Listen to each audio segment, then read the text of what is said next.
Hello everyone, yan Zero4 again at ayan, before everything may binabati ko kayo ng good morning, good afternoon, and good evening po. At may bigyan po tayo ng reaction or opinion, ayan, base de at ito po ay hindi po bias at walang pamimpersonal po.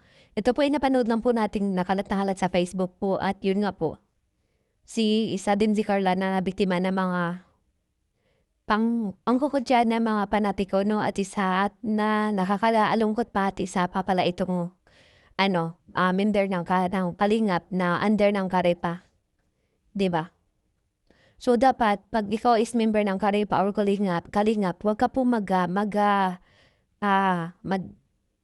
yung kumbaga compare sa mga angels, 'di ba? Kasi dapat patas ka lang po sa lahat dahil isa ka pong reactionist ng kalingap.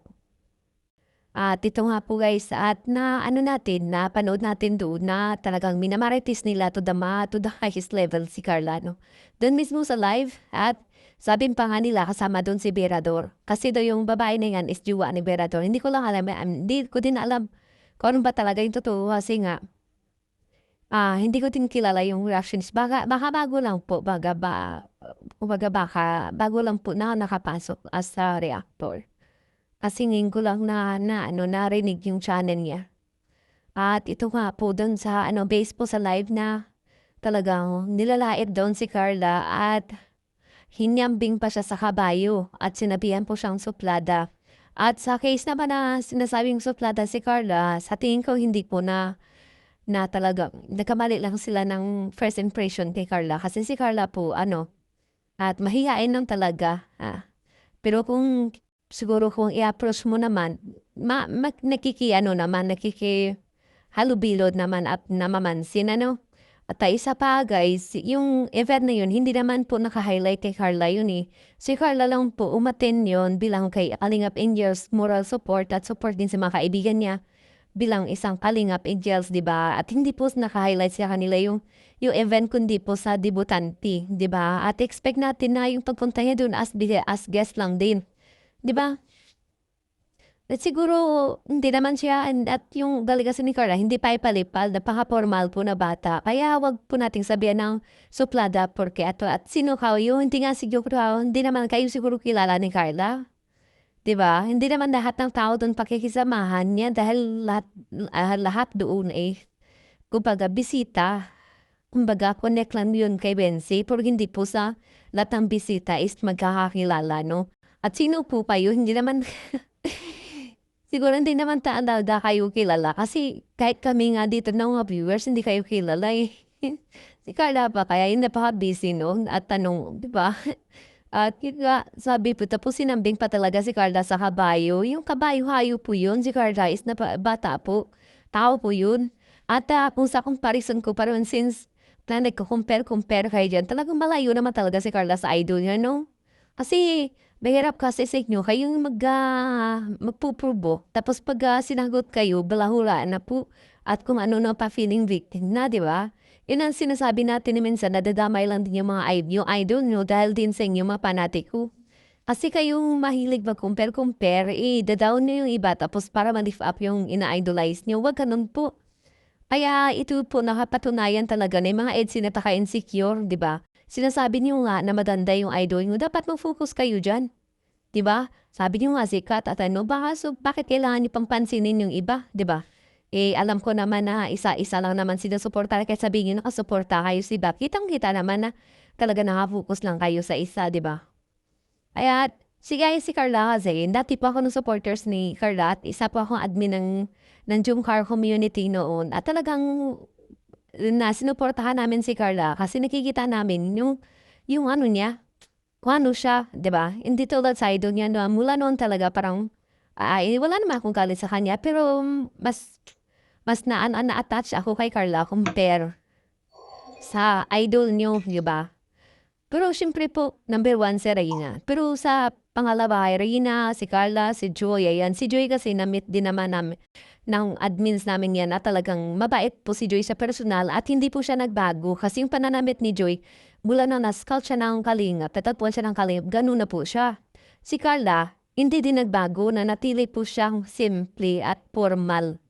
Tapos, sa idol niya naman, ano 'to ha, base din na kasi sabi niyo, may kanya-kanya tayong opinyon, 'di ba? Yung idol niya naman hindi siya gano'n dati, mas okey-okey pa dati naka-t-shirt, naka-shorts, ngayon po parang, sorry for my words, palagi parang kulang na lang, parang nakukulang sa tela ba? Kailangan po ba kailangan po ba ipapakita palagi yung puso, kaya hindi din natin minsan mapipigilan yung mga nanonood na makapag-comment ng gano'n kasi parang nag-iba na raw, nag-inarte na daw tapos yung mga damit-damit parang hindi na naaangay sa isang beneficiary na tinutulungan ng kalingap, 'di ba? Kaya sabi mo nga may kanya-kanya tayong observation and opinion. So yung ginawa niyo kasi hindi po yan observation and opinion, 'di ba? Kasi ang ginawa niyo do'n sa live na panlalait po 'yun at panghuhusga sa isang tao, 'di ba? Talagang kinumpare-compare niyo pa, 'di ba? Eh, kung mag-compare-compare lang naman kayo mas na talagang malayo yung angat ni Carla doon sa idol niyo. Si Carla na may sarili nakagawa na 'yan ng sarili niyang mundo, 'di ba? Nag-e-earn na po 'yun ng pera galing po mismo sa pinaghirapan niya dahil may kumikita ng YouTube niya at napakayaman na niya may pangalawa pang bahay, 'di ba? Kahit sabihin natin 3 milyon yung bahay, ang tanong 100% ba na sa inyo? 'Di ba, kasi kung masasabing 100% wala ng rules, 'di ba? Kayo yung may rules sa pamamahay niyo, 'di ba? Walang dapat na basta hindi ko na sasabihin dito kasi hindi naman 'to sa topic. At ito nga lang po guys, ang layo po. Si Carla is, kaya minahal po siya ng tao dahil kung ano siya noon nanatili siyang gano'n. Lalo na sa pananamit, 'di ba? Lalo sa pananamit. Kaya pala yung sinasabi sa live ko, yun ang nagugustuhan ko kay Carla kasi kung ano siya noon nanatili siyang gano'n. Lalo na sa pananamit napaka-formal. Kasi yung kasiksihan ng isang tao, hindi po yan nababase lang na ipakita mo yung puso mo, pakita ng cleavage po. Hindi po gano'n. Simplicity is talagang yung tunay talaga na maganda sa pagiging simple. At yung nakikita ko kay Carla. Sorry guys, at of course kay Joy naman po. Talagang kung ano si Joy ngayon hanggang ngayon kasi mula noon, yun naman talaga nasanay yung damit. 'Di ba? Kaya kung anong minahal kayo noon ng ng mga viewers napakasimple niyo pa. Dapat hindi naman po yan, eh, di mo kailangan mag-effort mapapagano'n yun mapa-impress. Dahil kahit simple kahit mahirap ka pa minamahal ka nila. Tulad ni Carla, mananatili siyang pormal kaya wala masyadong bashing sa kanya na ganito ganyan tulad sa idol na, 'di ba? Kasi minahal na siya noon, eh.